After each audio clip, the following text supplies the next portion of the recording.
Assalamualaikum warahmatullahi wabarakatuh. Ketemu lagi di channel Gengsai.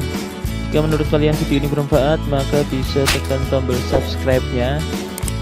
Dan untuk update video terbaru dari channel Gengsai, bisa aktifin loncengnya.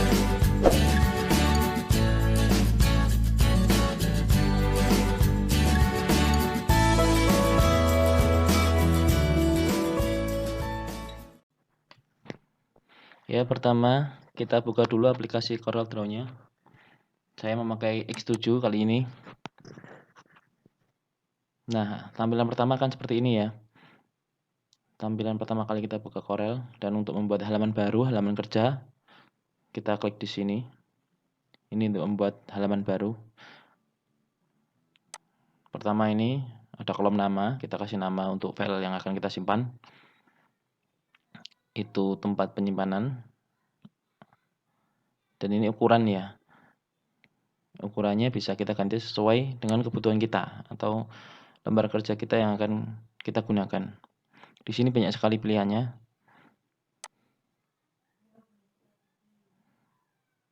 Nah, di sini juga bisa custom. Di sini kita bisa custom. Di sini untuk satuannya kita bisa pakai cm, milimeter, atau meter. Bisa kita sesuaikan. Dan di sini halaman number page bisa kita edit.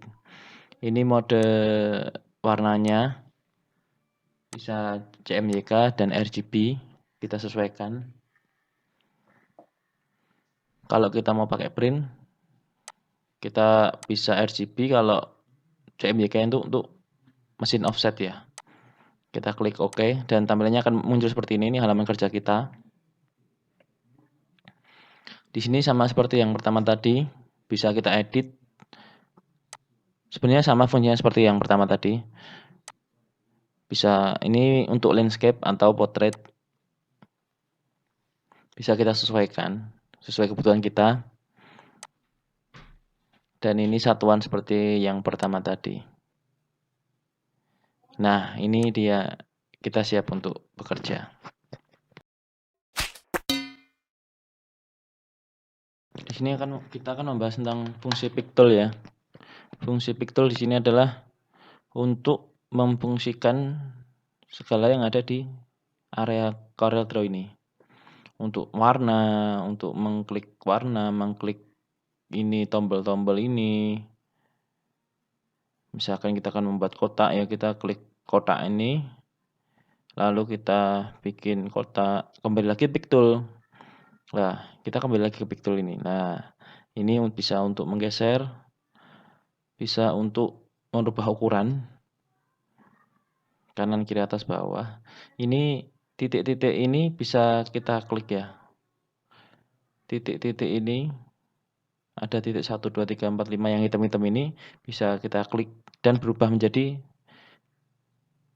berbeda dan bisa kita putar. Nah, ini fungsinya, fungsi pictool tadi bisa untuk menggeser. Misalkan kita bikin lingkaran, kita bikin bentuk-bentuk lainnya, kita juga pakainya pictool, dasarnya pictool. Untuk mengetik juga kita klik tulisan itu, nanti bisa kita untuk mengetik. Dan kembali ke pictool lagi.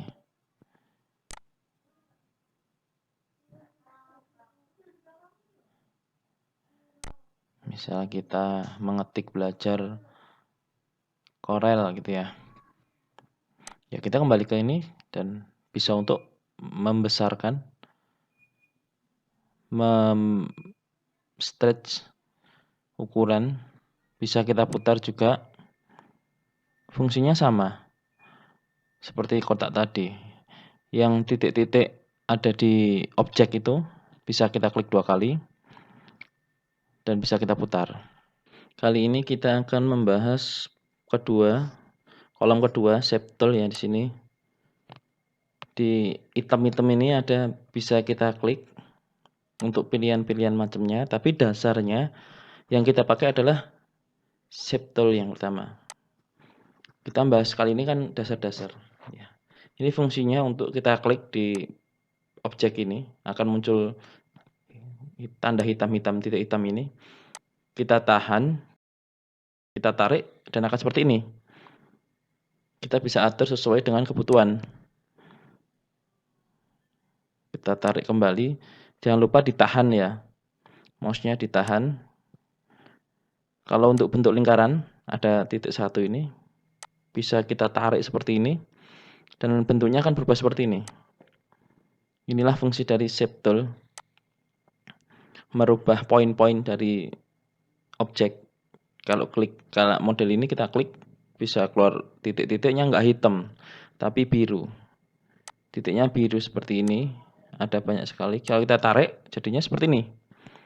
Kita tarik bisa bebas, kita menariknya bebas sesuai dengan kemauan kita. Dan inilah fungsi dari Shape Tool tadi. Kali ini kita akan membahas bagian ketiga, yaitu Knife Tool. Seperti biasa, kita klik item-itemnya, banyak pilihan di sini, dan yang paling sering kita pakai adalah Knife Tool. Kita klik dari pojok ke pojok. Fungsinya adalah untuk membelah.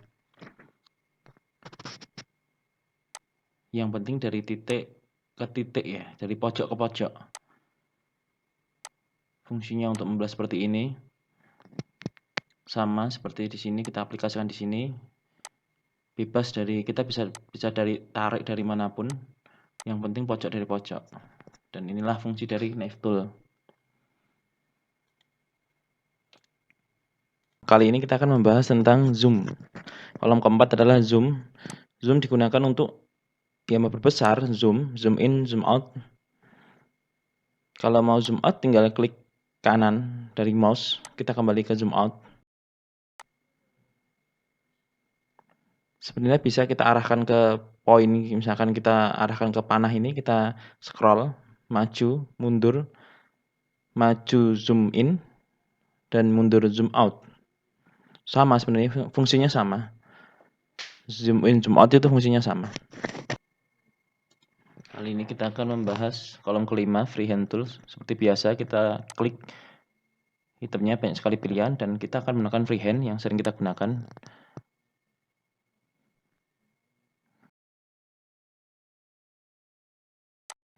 Klik, lalu ditarik, klik lagi. Dan akan menjadi garis seperti ini ya. Sebenarnya bikin garis gini kalau mau lurus, ditahan tombol kontrolnya ya, agar bisa lurus. Kalau tanpa tombol kontrol nanti tidak akan tertahan kayak gini, bisa nanti naik nggak lurus, bisa naik ke atas, bisa naik ke bawah. Kalau ditahan mouse-nya sambil ditarik-tarik dan akan seperti ini, gambar bebas kalau ditahan mouse-nya. Ini fungsinya untuk menggambar, jika kita pandai dalam menggambar mungkin ini akan berguna seperti itu. Bisa menggambar bebas seperti ini ya. Kalau disambung harus ada tanda seperti itu, tanda panah seperti itu baru tersambung. Kalau ingin tersambung, jadi itu jadi satu objek yang tertutup yang bisa kita warnai. Jadi kita sambung kayak gini. Ini tersambung ya. Dan inilah fungsi dari freehand kali ini.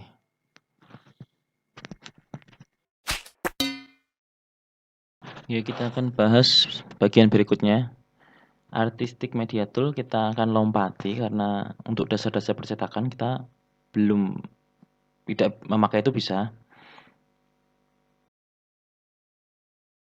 Yang berikutnya ini adalah untuk membuat kotak ya. Kita bisa bebas buat kotak. Kalau jika kita pengen sama, kita tahan kontrol. Nanti ukuran bisa sama. Panjang kali lebar jadi ukurannya sama. Harus pakai kontrol. Kalau enggak, ukurannya beda, bisa panjang, bisa bebas lah. Kalau tanpa kontrol.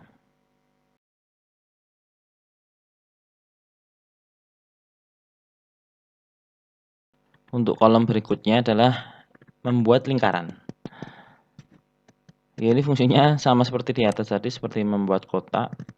Caranya sama, kalau kita ingin lingkarannya itu sama diameternya ya kita tekan kontrol, kalau enggak ya bebas. Bisa. Ya, kali ini kita akan membahas kolom ke-9. Di sini banyak sekali pilihannya. Kita akan bahas satu-satu. Pertama kita akan bahas poligon ya. Ini fungsinya dasarnya membuat segi 5. Dan segi 5-nya ini bisa kita edit di sini, di kolom ini. Kita bisa tambahkan, bisa jadi 6, 7, 8, sampai 1000 pun bisa jadi lingkaran nanti sebenarnya. Bisa kita kurangi, bisa kita tambahi.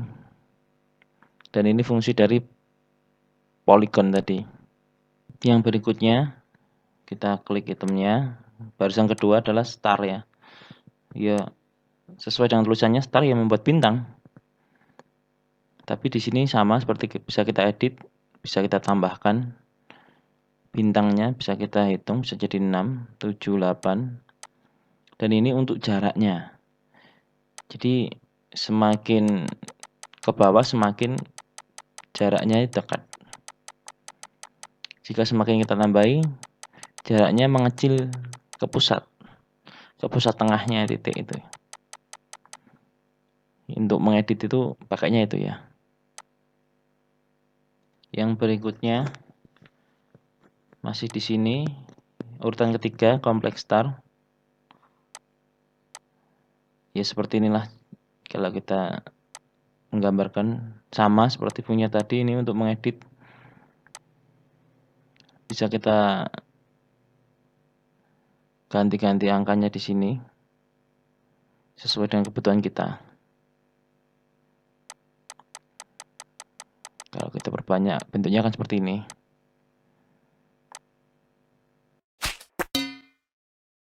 Yuk lanjut berikutnya. Kita lanjut berikutnya. Masih di kolom 9. Kedua ini kita lompati karena jarang dipakai ya. Langsung ke basic saja.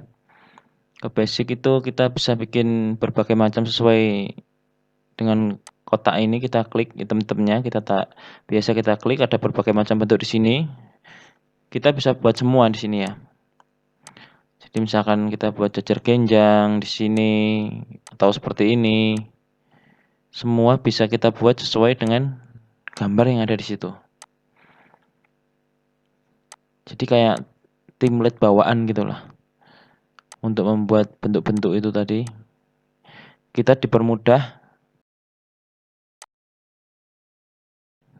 Kita nggak usah susah-susah membuat dari awal. Jadi di sini ada beberapa template. Kita lanjut lagi ke berikutnya yaitu teks. Ini fungsinya untuk menulis ya. Untuk menulis dasar. Di sini ada kolom untuk mengganti jenis font, banyak sekali fontnya. Di sini untuk mengganti ukuran, point.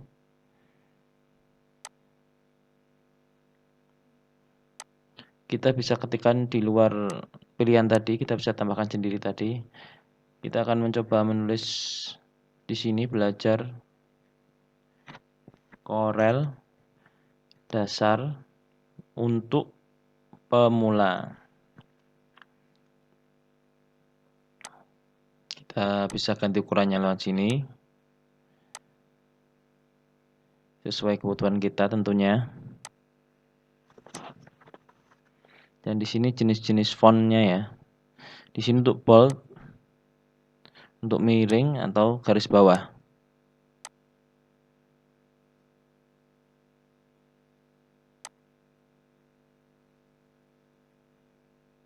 Kita bisa mengganti sesuai keinginan. Kalau tidak ada di sini, kita bisa download lewat Google. Banyak sekali situs-situs penyedia font free.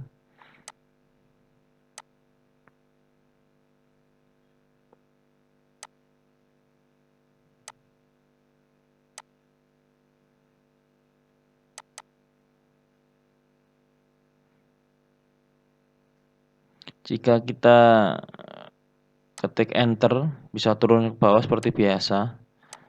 Bisa kita sesuaikan. Kalau ini untuk paragraf ya. Jika kita ingin paragraf rata kiri, rata tengah, sama dasar-dasar mengetik itu sama semua. Rata kanan atau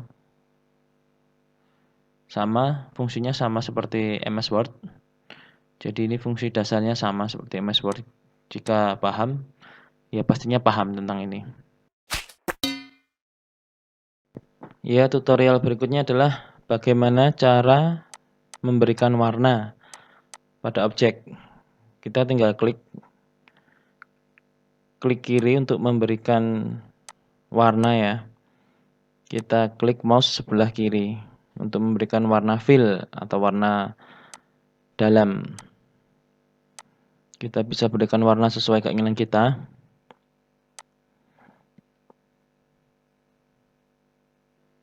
Dan jika kita akan memberikan line, hairline, kita bisa masuk ke kolom ini dan kita sesuaikan ketebalan dari garisnya, hairline ini, objek kita, sesuai dengan kebutuhan.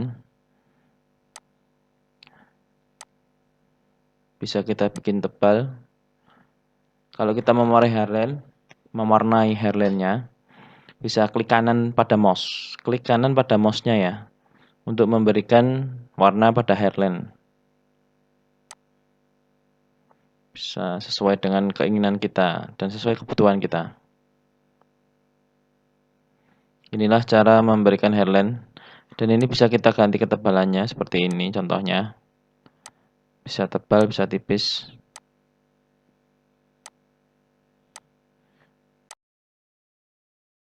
Jika menurut kalian video ini bermanfaat, maka bisa tekan tombol subscribe-nya. Dan untuk update video terbaru dari channel Gengsai, bisa aktifin loncengnya.